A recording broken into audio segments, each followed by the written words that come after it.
뭐가 가장 큰 이슈인지 잘 모르겠는데,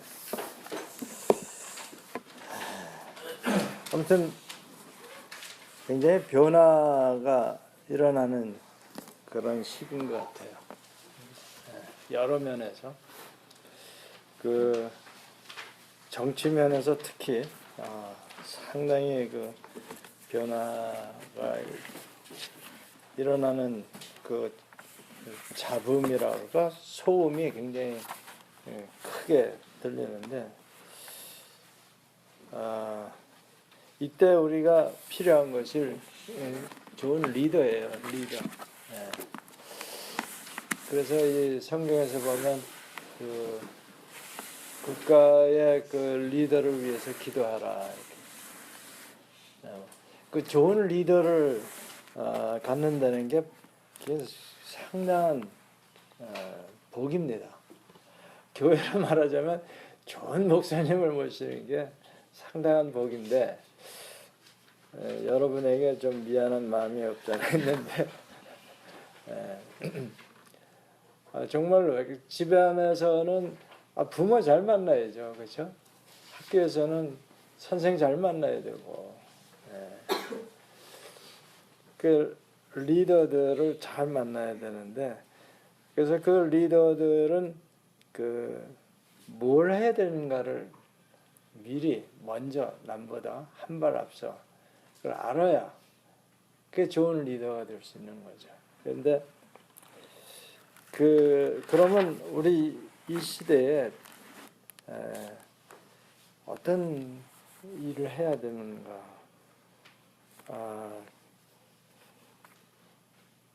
근데 저 지난번에 그런 사람을 사명자라고 불렀고, 사명을 가진 그 시대의 사명자의 그 태도가 어때야 되냐? 그래서 지난번에는 빌립보서 3장에서 복음 사명자의 태도에 대해서 빌립보서 3장 12절서부터 우리가 살펴봤는데, 근데 사실은 복음 사명자나 이 세상의 그 사명자나 그 시대의 사명을 감당하는 자나 사실은 다를 바가 없어요. 그래서 지난번에는 그 케네디 대통령이 가졌던 시대적인 그 사명감과 또 사도 바울이 가졌던 그 복음 사명자로서의 그 사명을 비교해서 우리가 나눠봤습니다. 근데 비슷한 게 뭐냐면 완성된 게 아니고 이제 시작하는 거다. 시작합시다. 이걸로 끝나는 거예요. 내가 완전하고 내가 다 아니까 나를 따라라 이게 아니고, 나도 부족한데 그러나 우리 목표만큼은 분명히 하고 그걸 향해서 함께 시작하자. 그게 뭐 100일이 걸릴지 1000일이 걸릴지 아니 평생 이루어지지 할지라도 우리의 목표만큼은 정확하게 잡고 달려가자. 근데 여러분, 그거는 우리 각자의 인생에서도 마찬가지 아니에요? 나의 인생에 있어서 무엇을 향해서 내가 질주할 것이냐. 그래서 사실 굉장히 중요한 건데 너무 중요해서 사람들이 잊어버리고 사는 것 같아요. 항상 너무가 들어가면 그 반대 현상이 일어나거든요.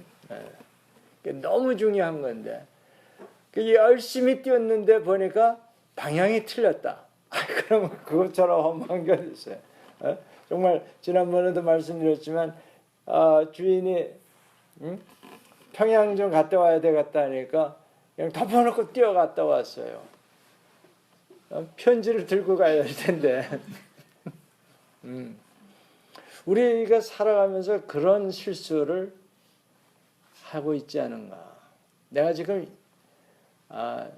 열심히 노력하고 있는데, 열심히 일하고 있는데, 열심히 뭔가를 지금 하고 있는데 막 조바심도 하고 걱정도 하고 뭐 두려워하고 뭐 이러면서 뭔가 열심히 하는 것 같은데 방향이 과연 맞는 거냐. 이제 한국에서는 뭐 요즘에는 고속도로가 많이 있긴 하지만 미국같이 이렇게 얽혀 있지는 않잖아요. 그래서 고속도로를 찾다가 길을 잃어버렸어요. 방향 감각을 잃어버리면 무척 속력을 내게 됩니다. 신기해요. 자기가 가는 방향을 잃어버린 사람일수록 굉장한 속도를 내요. 과속을 해서 달리거든요. 확 갔다가 이거 아닌 것 같아.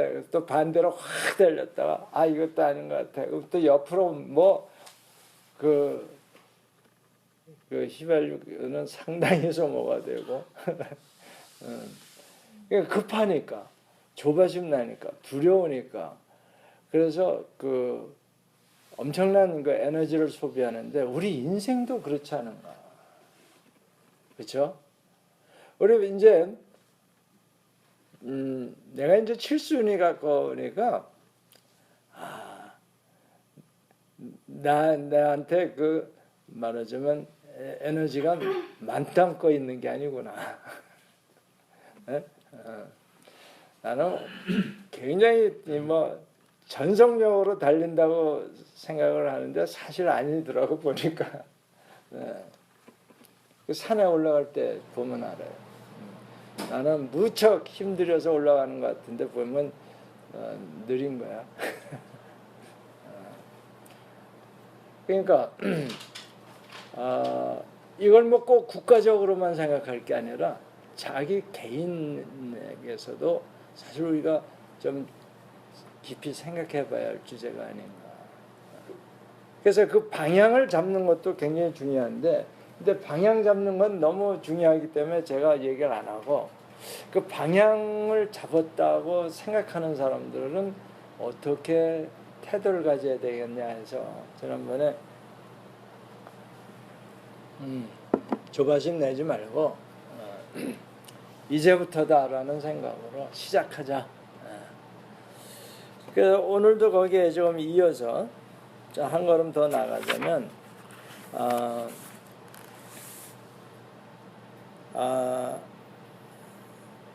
그 빌립보서 3장의 말씀을 오늘 아침에도 제가 QT에 문자로 보낸 바가 있는데 내가 읽어봐도 잘 모르겠어요. 무슨 소리인지. 알 것 같기도 하고. 그래서 제가 죄송하다고 말씀을 드렸는데 부름의 상이 뭐고 잡힌 바 된 게 뭔데 또 잡힌 게 아니고 다 이룬 게 아니고 그렇죠? 아리송하고 알쏭달쏭하고 아리까리하고 긴가민가. 우리나라 말이 참 어려워요. 지금 제가 몇 가지를 얘기했는지 기억하세요? 자, 그런데 우리가 이 태도를 얘기할 때 사실 시대적인 사명, 방향감 이걸 얘기 안 하고는 또 사실 힘들어요. 이 주제를 나누기가. 그런데 이제 신문에서 보니까 1935년대, 1945년대, 그 다음에 1955년대에 그 사명이 뭔가를 이렇게 요약한 기사가 있더라고요. 그 봤더니 뭐냐면 1935년대라는 게 뭐냐면 지금 8순인 사람들이에요. 1945년대 제가 46년생이니까 뭐예요? 7순대예요. 그다음에 55년은 6순대. 이제 지나가니까 이게 뚜렷하게 드러나는 거야. 그때 그 시대에는 무엇을 해야 했구나. 지나고 나면 그게 확실한데 이게 앞을 내다보기엔 참 힘든 거란 말이에요. 그래서 여러분 점도 치고 그러는 거 아니에요? 또 크리스찬들도 예언을 받는다 그래가지고 참 어려운 거예요. 근데 저는 8순인 사람들, 그러니까 80대, 지금 80대인 사람들은 그때 역사적 사명이 뭐냐면 방공이었습니다. 방공. 그러니까 35년대에 태어난 사람, 제 그 큰 형님의 경우인데, 그때 6.25가 나서 그 공산군과 싸우는 이야기 신나게 어려서 듣고 자랐습니다.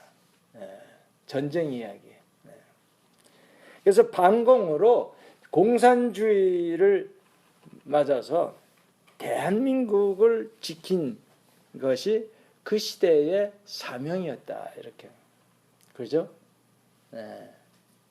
그러니까 지금 80년대의 사람들은 그때 그 시대를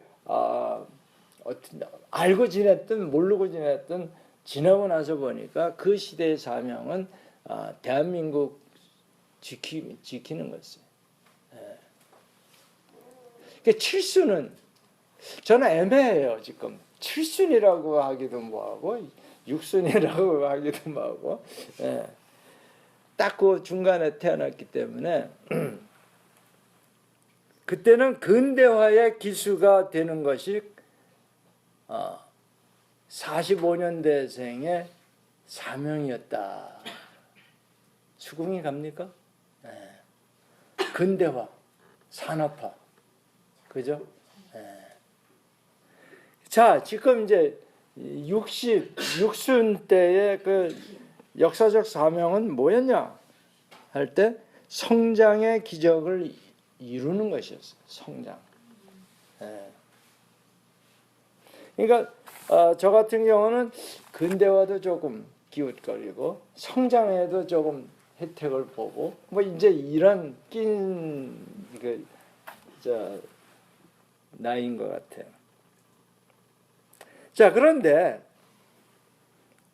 이걸로 끝나는 게 아니고, 그래서 성장의 기적을 성취했는데 정말 이 8순, 7순, 6순의 이분들이 세계에서 유례를 찾을 수 없는 그 최강의 세대였다라고 평을 하더라고요. 그렇잖아요.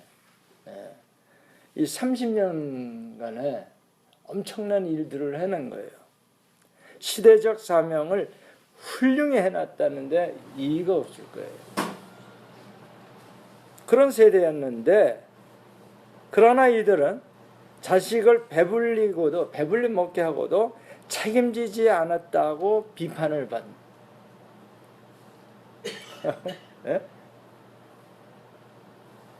그 후세 사람들에게 또는 자식들에게 말하자면 아버지 내가 해준 게 뭐요? 뭐 이제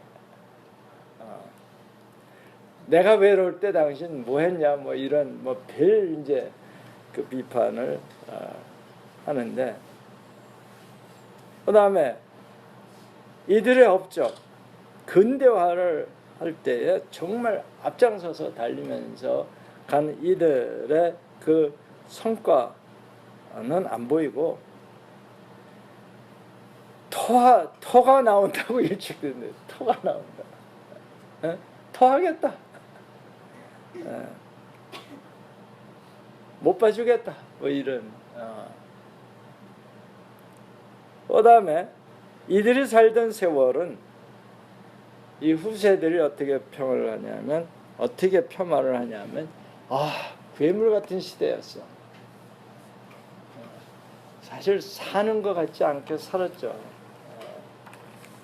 뭐 공돌이 공순이가 그때 나온 얘기입니다.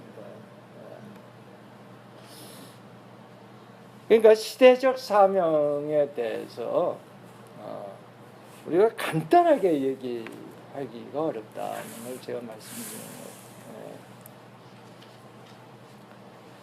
더군다나 오늘날 시대에는 정말 우리 시대에는 무엇을 해야 되느냐? 한번 여러분 고민해 보기를 바랍니다. 저도 몰라요. 그러니까 여러분이 기도하면서 주일날 와서 브레인스토음을 하든지 재밌을 것 같아요. 왜냐하면 저 혼자 이렇게 자꾸 뭐 설교하는 것도 과히 좋은 것 같지가 않아요. 소통이 잘 되는 건지 안 되는 건지도 잘 모르겠고. 그래서 여러분 우리 주일에 그 은혜 받은 말씀 가지고 나와서 나누십시오 하는 게 무슨 뜻인지 아세요? 그게 저의 설교보다 훨씬 강력한 메시지를 줄 수 있는 기회입니다. 왜냐하면 저는 말씀에 입각해서 말씀 또 신학적으로 이렇게 딱딱하게 얘기하기가 쉬워요. 근데 거기에 예화를 그래서 이제 목사님들이 많이 뭐 어디 주워다가 이렇게 모아서 짜깁기 해서 설교 준비를 하는데 저는 또 게을르다 그럴까? 그런 거 잘 못해요. 그러니까 원리 원칙이 있는 그 말씀에 있는 진리를 캐기도 힘든데 뭐 살까지 붙이고 뭐 이거 괜히 힘들어. 그거는 여러분들이 한 주간을 살면서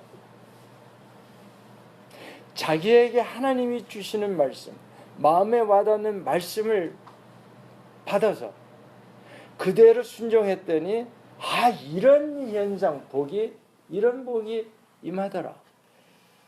이게 가장 강력한 설교입니다. 우리 CNMA의 전통이 뭐냐면 그 예배 시작하기 전에 5분간 간증하는 시간이에요. 사실 여러분 간증하는 시간입니다. 간증이라는 게 뭐냐면 증언이에요. 이 말씀이 이렇게 역사하더라. 그거보다 더 강력한 설교가 없습니다. 근데 그것들 안 하시는 거 보면 복을 못 받고 계시다는 게 뜻이에요. 말씀에 복을 못 받으면 그것처럼 참 안타까운 게 없습니다. 그죠?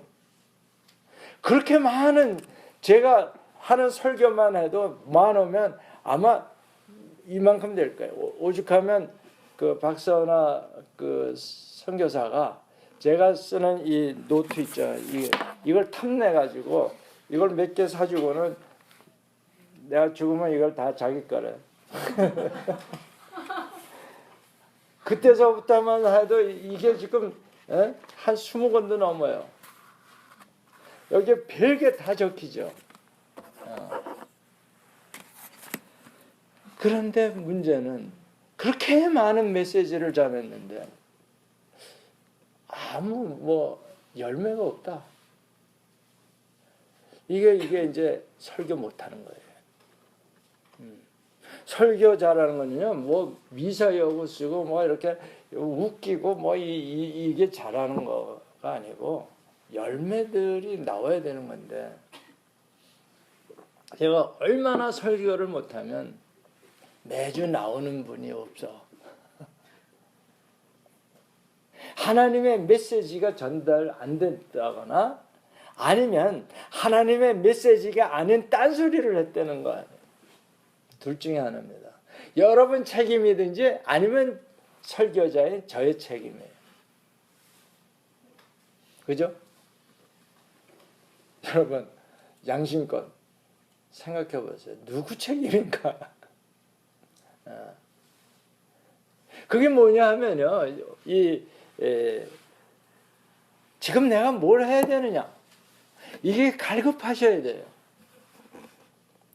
그게 갈급한 분은 신문을 읽든지 지나가는 사람이 말을 하든지 또는 어린애가 얘기를 하든지 성경을 읽든지 간에 자기가 쫙 와닿는 말씀이 있습니다. 지금 받을 준비들이 안 돼 있어요. 말씀을. 너무 만족스러워서 그런 건지 내 삶이 이만하면 됐다. 그래서 뭐 더 이렇게 뭐 머리 짜고 징징거릴 이유가 없다. 라면 아무것도 안 들립니다. 우리 이 사명자라는 것 항상 굶주린 사람들이에요. 뭐 운동선수만 우승에 배고픈 게 아닙니다. 오늘 아침 메시지가 그거예요. 내가 잡힌 바 된 것. 그 쉽게 말하면 거듭난 거예요. 그 거듭난 거를 지키려고 애쓰는 거예요. 그게 뭐예요, 그러면? 말씀에 순종해서 성화된다는 뜻이에요. 그래서 하나님이 나를 하늘에서 부른 부름의 상이 뭐냐? 그게 이제 이 땅에서 이제 육신을 벗고 하늘 올라갈 때 영화의 복을 받는 겁니다. 영광스러운 바디가 돼서 부활해서 올라가는.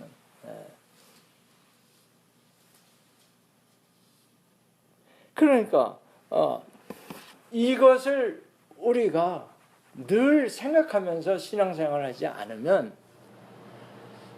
그러면 맨날 어제나 오늘이나 내일이나 그저 그런 거예요. 그저 그러면 다행이에요. 어려움이 닥칠 수가 있어요. 그러니까 하나님의 말씀은 복을 주시기 위해서, 이 성경에 보면 복에 관련된 그 약속의 말씀이 뭐 만여 개가 넘는다 그래요. 근데 그렇게 간증할 게 없느냐는 게 제가 이상하게 생각합니다.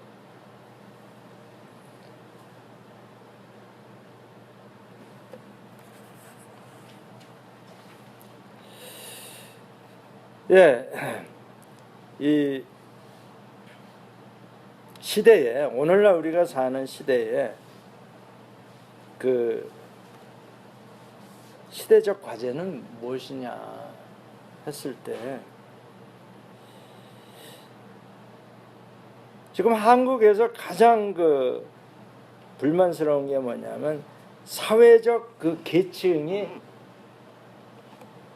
고착되는 거예요. 신분이 고착화되는 거예요. 그러니까 지금 재벌 2세가 넘어서 3세, 4세가 가니까 이제 뭐 아무리 머리가 좋고 뭐 노력을 해도 인류 뭐 대학을 못 간다는 거 아니에요? 강남에 있어야 되고, 또 뭐에 뭐 과외를 해야 되고 뭐를 해야 되고, 그렇지 않으면 인류 대학 정말 스카이 하늘을 쳐다보지도 못하는 신분의 그 고착화. 그래서 갈등이 심한 거 아니에요. 가진 자와 못 가진 자, 세대 간의 갈등, 뭐 그렇죠? 그 갈등 이걸로 지금 정말 너무 시끄러워요. 뭐 제가 어렸을 때는 우리 대한민국을 향해서 뭐 조용한 아침의 나라 뭐 이런 노래도 있었던 것 같은데, 조용하기가량 얼마나 시끄러운지. 왜? 이 사회적 갈등 때문에 그렇거든요. 그래서 저희 어렸을 때는 별차 없었어요. 뭐 부자, 아니 뭐 특별한 부자가 있긴 있었지만, 뭐 부자도 별 수 없이 뭐 생필품이 없으니까 다 비슷비슷하게 살아서 그 없었지만 행복했던 것 같아요. 그런 상대적인 무슨 박탈감 같은 거는 전혀 우리 못 느끼고, 너나 나나 똑같이 맨발로 뭐 운동장 뛰어다니고, 그런, 그거야말로 정말 평등의 시대였던 것 같아요. 그리고 공부 조금 열심히 하면 출세할 수도 있었어요. 상승 그 신분 그 변화가 뭐 자기 학위에 따라서 일어나는데, 지금은 아무리 열심히 해도 안 된다는 거 아니에요. 그게 바로 요즘 일어나는, 현아가 여기 있어서 참 미안한데, 그 전현아가 아니고 조현아 현상이 전현아는 괜찮은데 저 따위 현아가 나와가지고 그렇죠? 그게 티피컬한 한국의 오늘날의 경직된 모습입니다. 여러분 재벌 3세 4세쯤 되면 별나라에서 산 사람이에요. 우리하고는 전혀 이 생활 이 감이 다릅니다. 상상이 돼요, 여러분? 우리하고는 전혀 별나라에서 왔던 별나라에서 온 그대 그 정도일 거예요. 전혀 차원이 다른 삶을 살던 사람이기 때문에 그런 삶을 사는 환경 속에서는 다분히 그럴 만도 해요. 저는 이해가 돼요. 그게 좋다는 얘기가 아니고. 그러니까 이게 고착된 상황에서 그 사람도 어떻게 보면 피해자입니다. 고착된 사회에서 그런 일종의 자기 일신상으로는 지금 피해 보는 거 아닙니까? 자기 생각은 뭐 별것도 아닌 것 같은데 왜들 이렇게 난리야? 속으로는 그렇게 생각할지 몰라요. 내가 뭘 잘못했는데 뭐 1년씩이나 감옥살이를 해야 돼. 아직도 그 이해가 안 갈 것 같아요. 왜냐면 저도 카테고리에 잠시 있다고 이제 가정을 해보는 거예요. 내가 그런 환경에서 자라나서 그런 위치에 있고 그렇다면 뭐 그럴 수 있겠다. 그러니까 여러분 지금 우리가 땅을 밟고 다니는 게 얼마나 행복한 건지 감사하세요. 이 부자들은 신발에 흙 묻힐 시간이 없습니다. 쉽게 얘기해서. 그리고 옷도 이렇게 막 주워 입고 그럴 필요 없어요. 우리하고 달라요.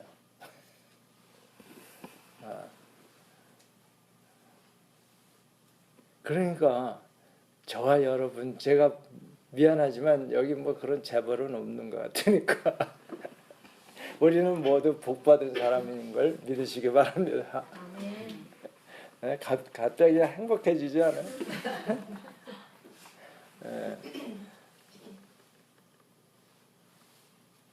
그런데 아까 산업화 시대에 기수 노릇을 했다.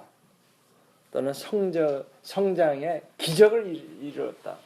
그럼에도 불구하고 엄청난 비난과 폄하를 받고 있는데 여러분 그럴 때 어떻게 태어날 수 있을까?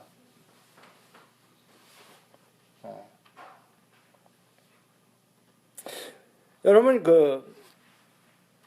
그렇게 자식들을 배불리 먹도록 그렇게 참 수고해서 성취를 했는데 이렇게 비판을 받고 폄하되는 그런 상황에서 이들의 마음은 어떨까? 그러니까 이제 제가 실선이라고 이제 그쪽에다 붙여서 근대화에 아무튼 우리는 게으른 사람도 열심히 일을 했어요. 그래야 되는 줄 알고 다 이렇게 묻어서 갔습니다.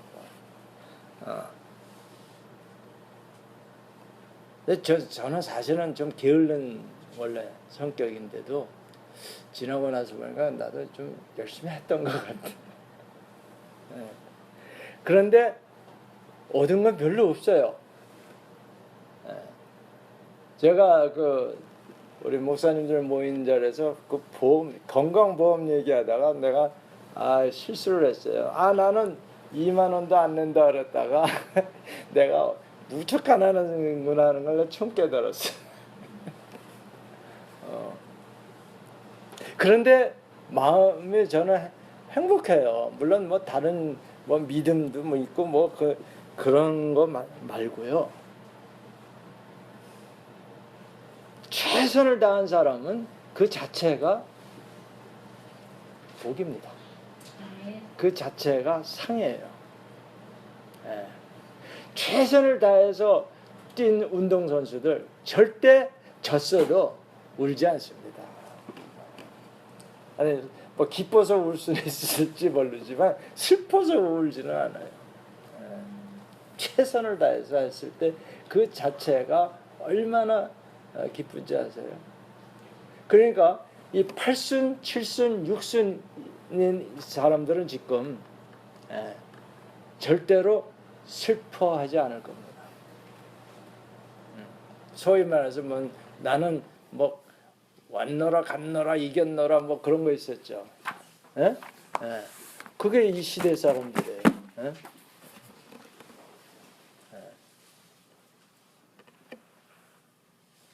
그런데 성경에서 보면요. 한번 볼까요? 디모데후서 1장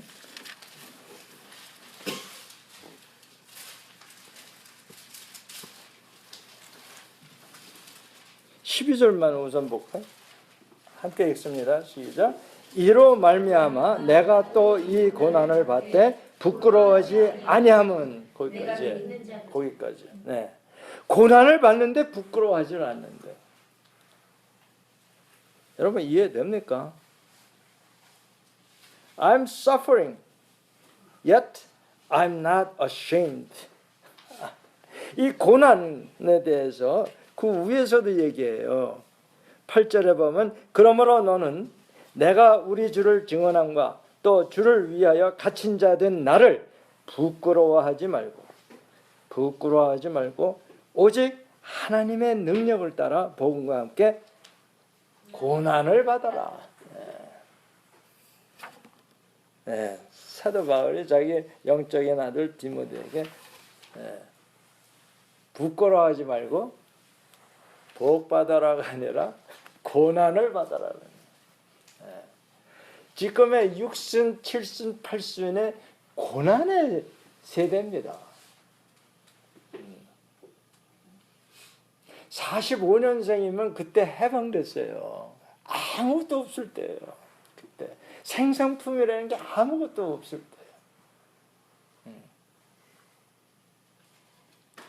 그러니까 그때 기껏 모양 내려면 워카 이렇게 잘라가지고 단화 비슷하게 만들어서 신고 다니고 군복 사가지고 까맣게 물들여서 교복 만들어 입고 그럴 때예요. 45년생들. 그러니까 그 고난이 부끄럽지가 않았어요. 고난이. 왜냐하면 왜 고난을 지금 겪어야 되는 줄 알았다 이거예요. 그렇죠? 뚜렷한 목표가 있었어요. 뭐예요? 대한민국을 지켜내자. 너나 나나. 그때 그 학도병들 엄청 많이 목숨을 잃었습니다. 미군도 5만 명이 죽었다 그래요. 그 젊은이들이. 우리 저 IMPA 사무실에 제가 일할 때 뉴욕에서 그분이 그 MIT 공대 출신인데 그 한국전에 참여를 했더라고. 그래서 이제 거의 3년을 처음부터 이렇게 복무를 했는데 끝날 때쯤 자기는 이제 군에 안 와도 된다는 걸 알았어. 근데 뭐 이왕 온 거 뭐 다 끝내자 하고 끝냈다고 하는데 아무튼 그 아까운 청년들이 무수하게 죽었습니다. 왜? 그 시대에 공산권과의 싸움은 한국만의 그 사명, 시대적 사명이 아니었어요. 온 세계 사람들이 다 공산과 자유민주주의 사이에 이거는 반드시 지켜야 한다는 사명감들이 있었어요. 이 네 나라 내 나라가 아니고 사람들이 미쳤어요. 뭐하러 한국 어디가에 백해 있는지도 모르는 그런 나라에서 그 정말 유능한 청년들이 다 쓰러져 갔잖아. 근데 그 내 보스였어요 사실. 그 사람 나보다 나이가 많은. 그분은 다행히 안 죽고 살아서 돌아갔지만. 그래가지고 이제 그 군에서도 이제 봐줘가지고 군대 끝말에는 이제 일본에 가서 1년간 뭐 이렇게 후방 근무하다가 제대했다고 그러더라고요. 그러니까 그때 그걸 생각해 보세요. 군대 가야 된다는 생각 때문에 간 거 아니에요. 자세히 알아보지도 않고. 이거는 우리가 자유 수호를 해야 되겠다는 그때의 시대적인 그 사명감들이 꽉 차 있었던 것을 그분을 통해서 우리가 알 수 있어요. 자, 우리 이 시대에는 과연 그러면 그런 게 있느냐? 내 목숨을 바쳐서라도 지켜야 할 그런 사명이 있느냐? 있어요? 왜 대답을 못해? 크리스찬이라 그러면 반드시 있는 거죠. 복음 전파를 위해서는 내 목숨 내놔야 되겠다 해야 그게 맞는 겁니다.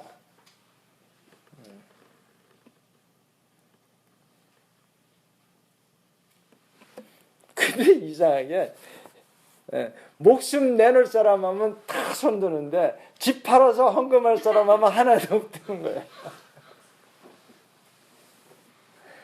나 이거 어떻게 이해를 해야 좋을지 모르겠어요. 응? 집이 목숨보다 더 귀한 건지. 농담 안 해요. 그 우리 그때 80년대 70년대 부흥회 때 보면 주를 위해서 목숨을 바칠 사람 손드시오 그러면 쫙 들었는데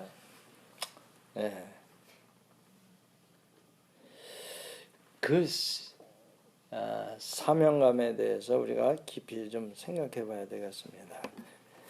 그래서 이 시대의 정신이 뭐냐? 요즘 맨날 이제 그 신문이나 뭐 방송에서 얘기하는 게 시대 정신, 뭐 사회적 시대 과제 안 보시죠? 신문 나 같은 사람이나 보는 거지.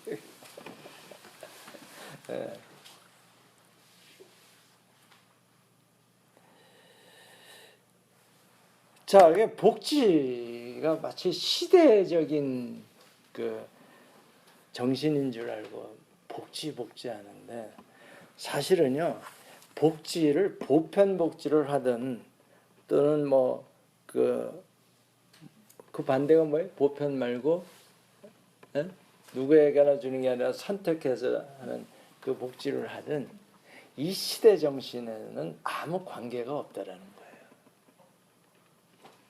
이 시대에서 필요한 거는 복지가 아니라는 거예요. 뭐일까요? 우리 시대에 지금 꼭 필요한 거 여러분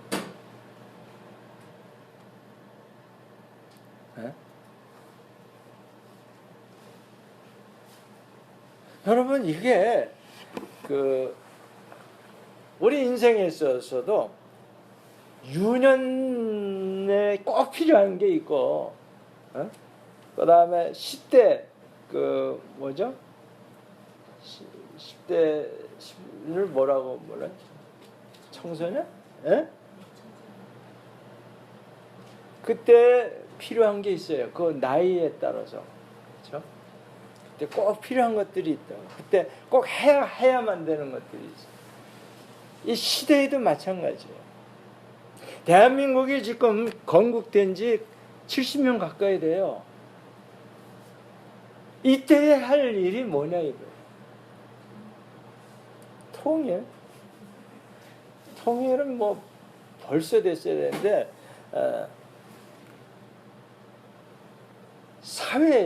우리 사회에서 필요한 거.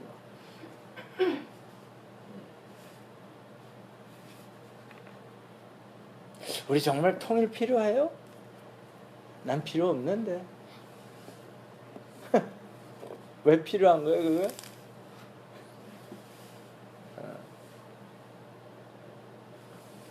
지금 여론조사 보면 통일이 필요하다는 게 별로 그렇게 많지 않아요.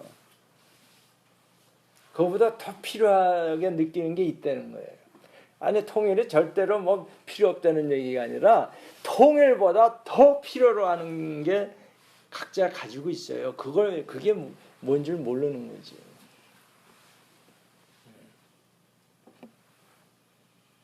여러분 신분 상승하는 게 더 필요한 거예요.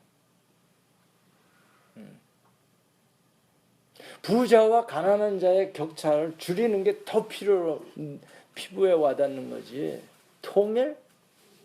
그거 뭐 나중에 뭐 어떻게 뭐 되면 좋겠지만 지금 우리 이 사회적 감정과는 거리가 굉장히 멀리 있어요. 그리고 지금 남한은 태평성대예요. 그 대한민국 역사상 가장 부유한 때예요. 지금. 네? 무슨 뭐 백제 고려 무슨 고구려 뭐 신라 고려 이조 뭐 몇천 년을 통해서 가장 풍요로운 시대에 우리가 살고 있는 거예요. 그런데 통일 꼭 해야 돼? 아니 남한끼리 잘 살면 뭐 됐지 뭐. 꼭 그렇게 뭐 통일 비용도 많다는데 아무 대책도 없으면서 이제 그런 이제 말들이 많이 나오는데 여러분 지금 이 시대에서 요구하는 것은 인터넷 때문에 지금 우리가 지금 이 시대에 꼭 있어야 되겠다고 생각되는 게 다른 데 있다니까. 뭐냐 하면 시대 감각이라는 건데 이게 수평사회로 바뀌어야 된다는 거예요. 그러니까 요즘 맨날 물고 늘어지고 싸움하고 하는 것도 전부 이게 수평사회로 이동해야 된다는 그 지금 시대적인 흐름이 있는 거예요. 지금 박근혜 대통령이 참 훌륭한 분이에요. 오직 뭐 국가를 위해서 그 국민을 위해서 뭐 입이 열렸다 하면 국민 사랑인데 근데 그거 고맙긴 하지만 thank you but no thank you예요. 태도들이. 국민을 사랑한다니까 뭐 나쁘진 않지만 그래서 뭐냐 이거예요. 지금 국민들이 원하는 거는 요즘 하도 얘기하는 귀에 못이 베개다 소통이고 뭐 이런 거 아니에요? 그 조금 더 말하자면 개방되고 수평사회로 내려와라 이거 아니에요. 구중궁궐을 그 높은데 앉아있지 말고. 그죠? 근데 그분이 다른 건 다 잘하는데 다 훌륭한데 지금 시대의 흐름을 못 깨닫고 있는 것 같아요.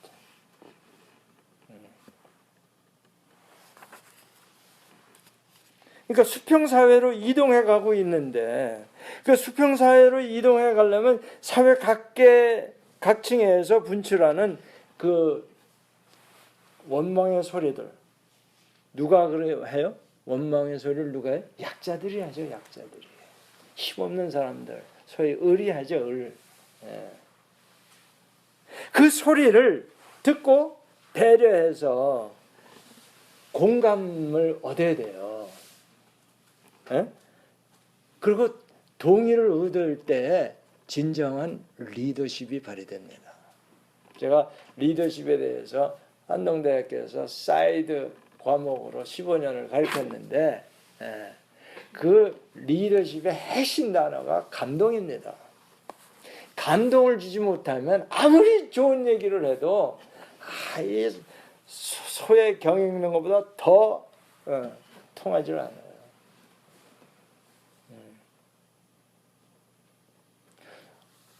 저희 가정생활이 그래요.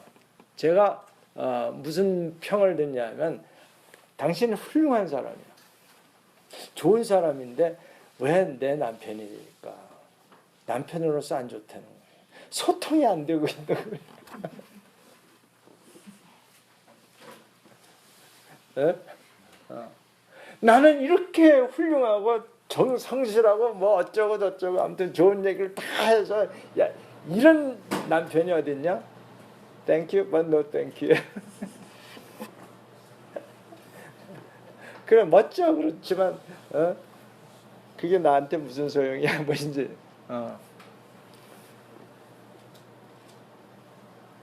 저만 그런 거야? 그쪽은 어때? 그죠? 새 동네. 땡큐 땡큐. 박수 쳐줘야 돼. 땡큐 땡큐.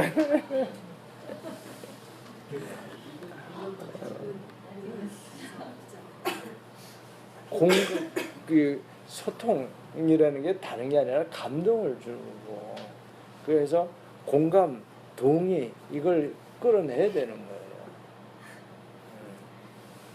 그걸 할 줄 모르면 불쌍하게라도 보여야 돼. 불쌍하게. 그래서 동정심이라도 돼. 참 안 됐다. 뭐 요즘은 좀 그런 것 같아. 좀 안 돼 보인다. 머리는 하얘가지고.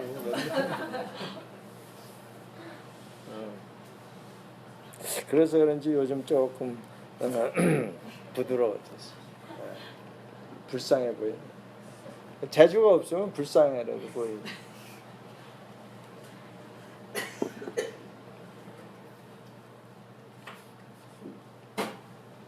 네, 그래서 그 수평사회라는 게 뭐냐? 여러분 이 조덕삼 장로 이야기 아십니까? 네? 이게 우리 개화기 때 그 어디죠? 전주 그 옆에 그 동네 이름이 뭐죠? 이 교회에 있는 광해원. 익산. 익산? 나 이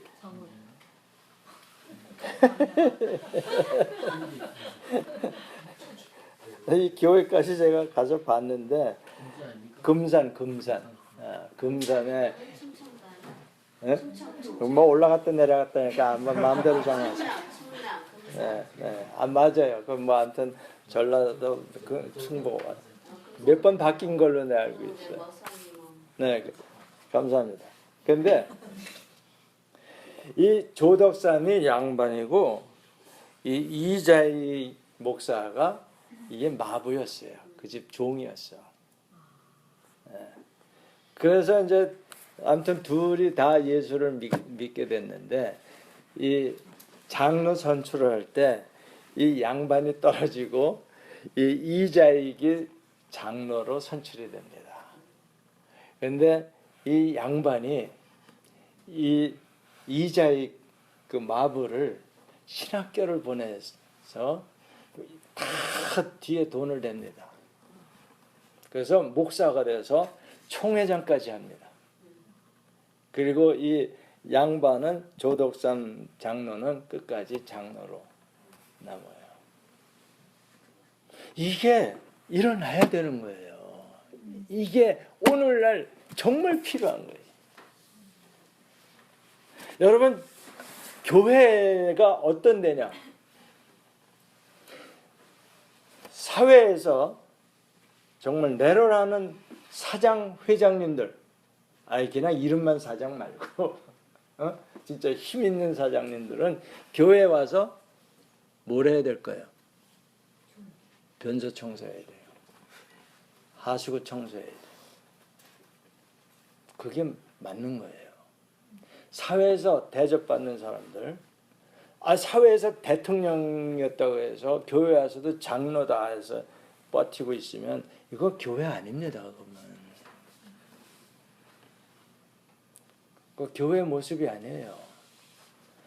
적어도 사회는 그렇다 하더라도 교회 안에서는 이 수평사회가 이루어져야 되는 거예요. 그리고 그 신분이 이동이 돼야 되는 거예요. 그게 왜 그러냐?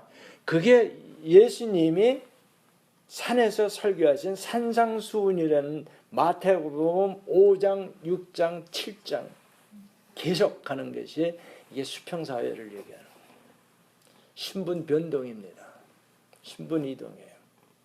높아진 자는 낮아져야 돼요. 낮아진 자는 높아져야 돼요. 가진 자는 없는 사람을 내놔야 돼요. 그죠? 그래서 이게 은혜의 예수님의 사랑의 법이에요. 이게 바로. 구약의 율법에서는 그런 말 없어요. 물론 뭐 가난한 자 거지를 돌보라 이런 말은 있었지만 뭐 신분 상승 뭐 뒤바뀌고 이런 말은 없어요. 그렇죠? 그렇기 때문에 그 노예 제도가 그렇게 오래 유지됐던 거예요. 근데 신약에 와서는 그게 바뀌어야 되는 거예요. 그러니까 여러분이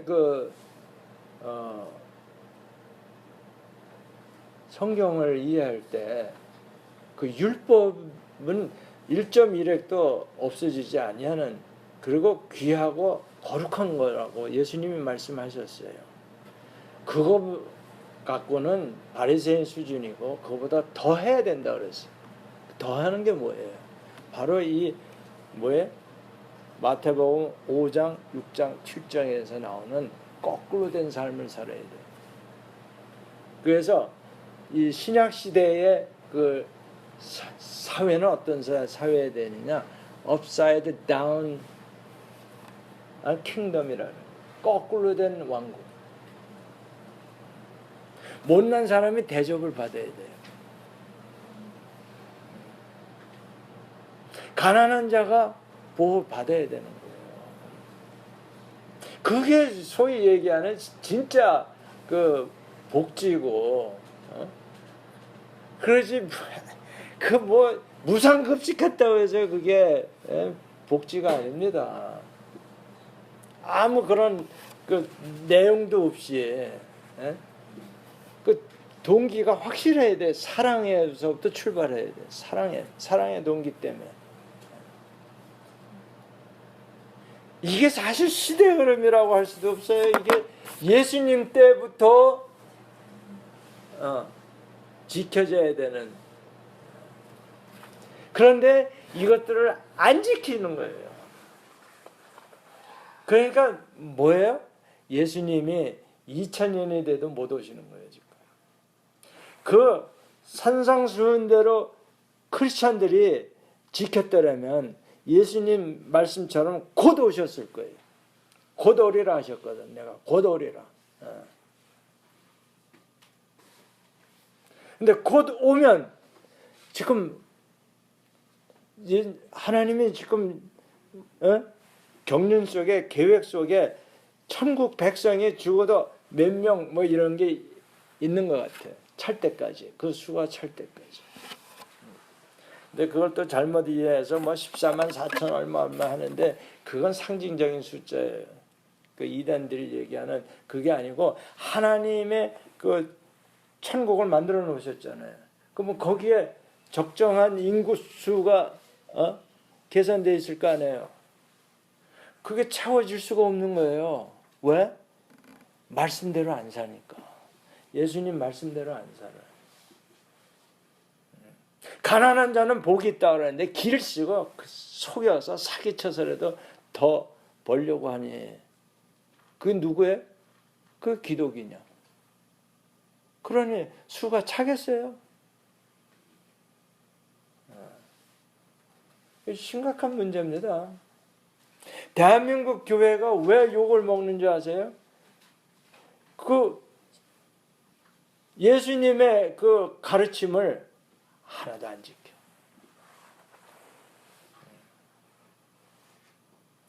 그러니까 하나님의 그 예측하는 숫자가 안 타는 거예요.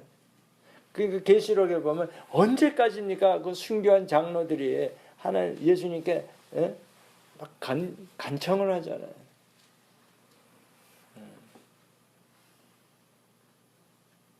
여러분, 그래서 이 조덕삼 같은 장로가 우리 다 이렇게 돼야 되는 거예요. 네. 아멘? 이게 시대 정신인데 이게 2000년 전서부터 내려온 시대 정신입니다. 이게 안 되니까 공산주의가 일어난 거예요. 너희들이 못하는 거 보니까 야, 우리가 할게 하고 이러는 게 레닌, 막스, 그런 철학자들이 일어나가지고 강제로 평등사회 만들자. 이 공산주의가 나온 거는 기독교가 부패해서 나온 겁니다. 가짜 크리스천들 때문에 나온 거예요. 지금 대한민국도 이대로 가다가 보면요, 안 되겠다. 그러니까 애국가, 때려쳐. 그거 왜 불러야 돼? 이렇게 되는 거 아니에요? 뒤집어 엎어야 될 사회인데. 아무리 노력해도 신분 상승이 안 된다면 안 그렇겠어요? 열심히 노력해도 맨날 가난해.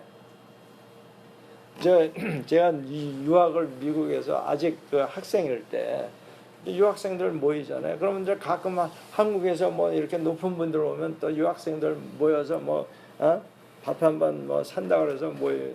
그럼 이제 있는데 한 사람이 뭐라 그러는지 아세요? 아니, 내 주위에 있는 친구들은 다 잘 살게 됐다는데 왜 우리 집은 맨날 그렇게 가난하죠? 그 정치인이 답을 못 하더라.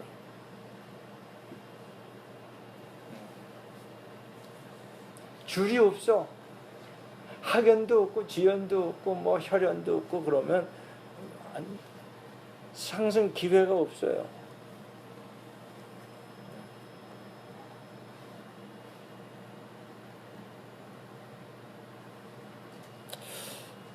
제가 무슨 사회 선동을 하는 것도 아니고 사회 개혁을 하겠다는, 우리 한동대는 뭐 Why not change the world 하는데 이거 실천 안 하면서 세상을 뭘 어떻게 변화시킨다는 거예요.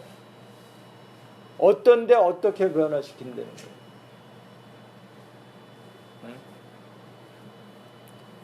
나쁜데 더 나쁘게.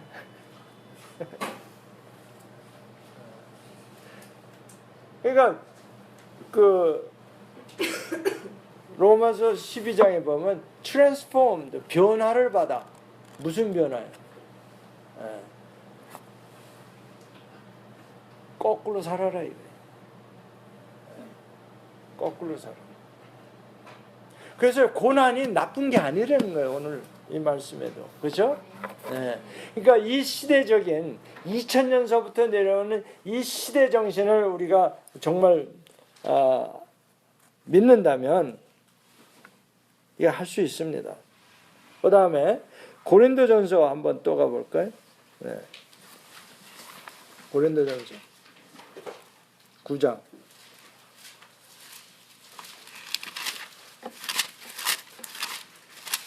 고린도전서 9장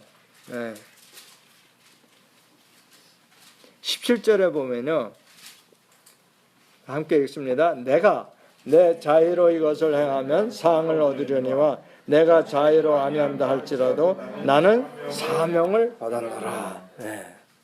사명을 받았어요. 그런즉 내 상이 무엇이냐? 내가 복음을 전할 때 값없이 전하고 복음으로 말미암아 내게 있는 권리를 다 쓰지 않으면 이것이로다. 이거 뭐 간단해. 이게 산상수훈에 나오는 얘기랑 뭐가 달라요? 자기 권리를 다 쓰지 않는 거예요. 자기 권리 주장을 하지 아니하는 것뿐만이 아니라, 근데 우리는 전부 보세요. 자기 주장들 얼마나 고소해 아휴. 그래서 대법원에 너무 많이 쌓이니까 또 그것도 심사해서 대법원 상고할 수 있는 거 한 대나 만 대나 지금 또 그죠? 몰라요? 좀 관심 좀 가지세요. 그런 것도 모르고 어떻게 투표를 해.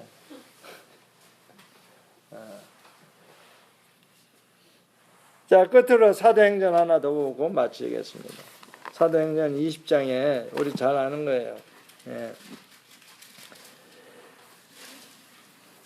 24절.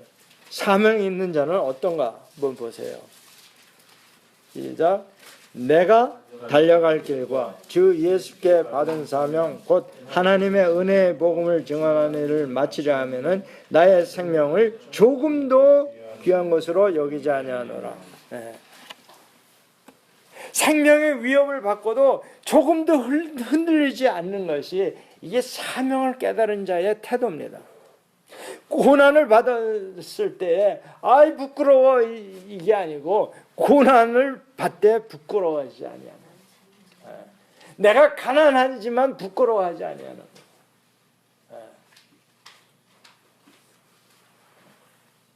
저보고 이 방 안에서도 얘기를 했어. 그 옛날 그 목사님들의 그 가난한 삶들을 얘기하더라고. 그래서 내가 그분에게 그랬어요. 바로 앞에 있는 목사를 두고 뭐 이렇게 멀리 가십니까? 못 알아들었어. 한참 뒤에 알아들었어. 이게 양복이라도 걸치니까 뭐 있어 보이는 뭐.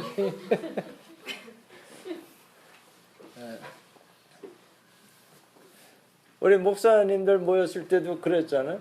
아유 뭐 그 홀가분해서 좋으시겠습니다. I'm ready anytime. 뭐예요? Anytime to what? 갈 준비돼 있어야. 그래서 마음이 편한 것 같아요.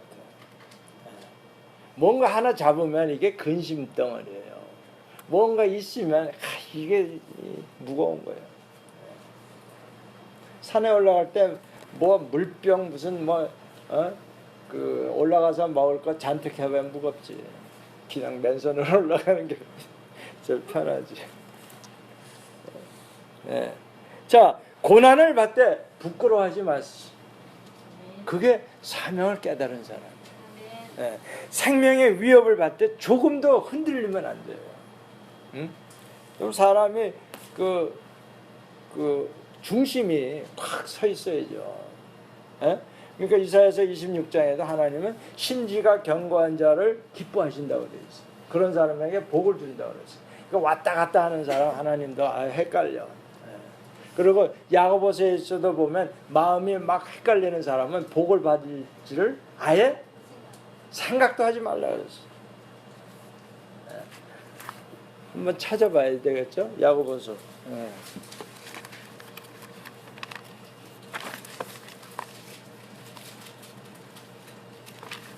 1장에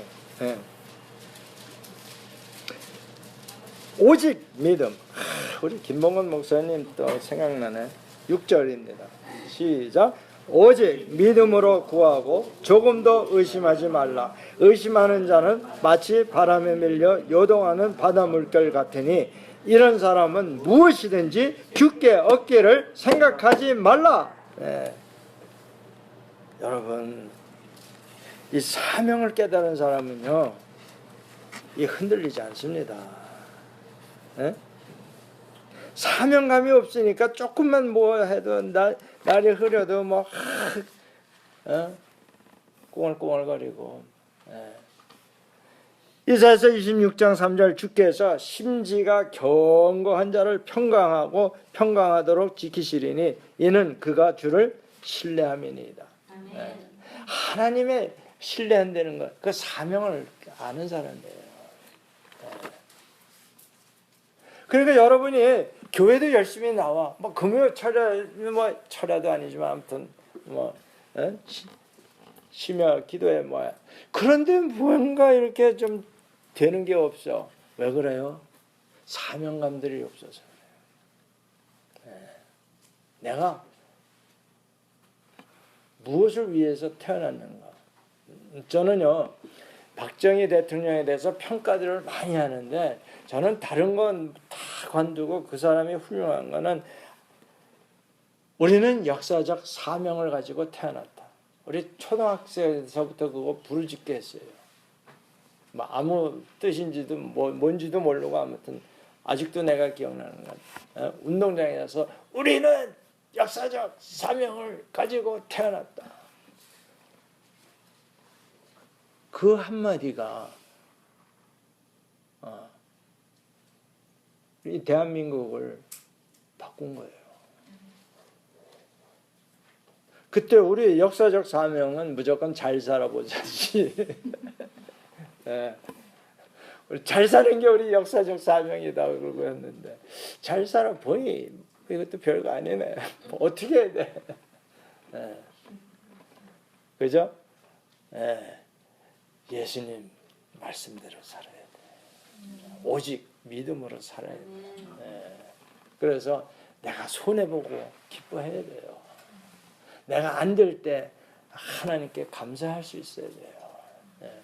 감사할 수 없을 때도 감사하라는 거 아니에요. 네?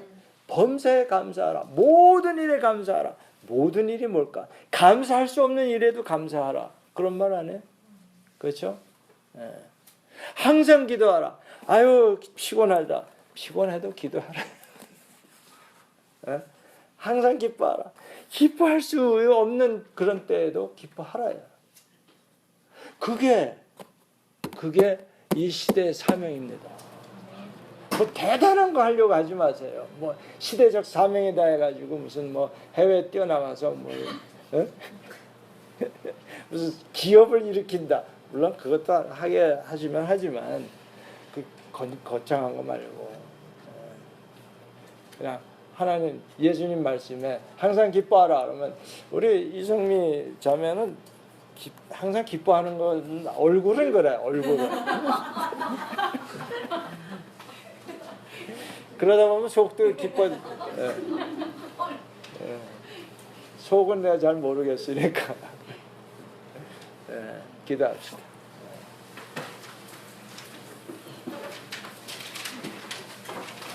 주여 주님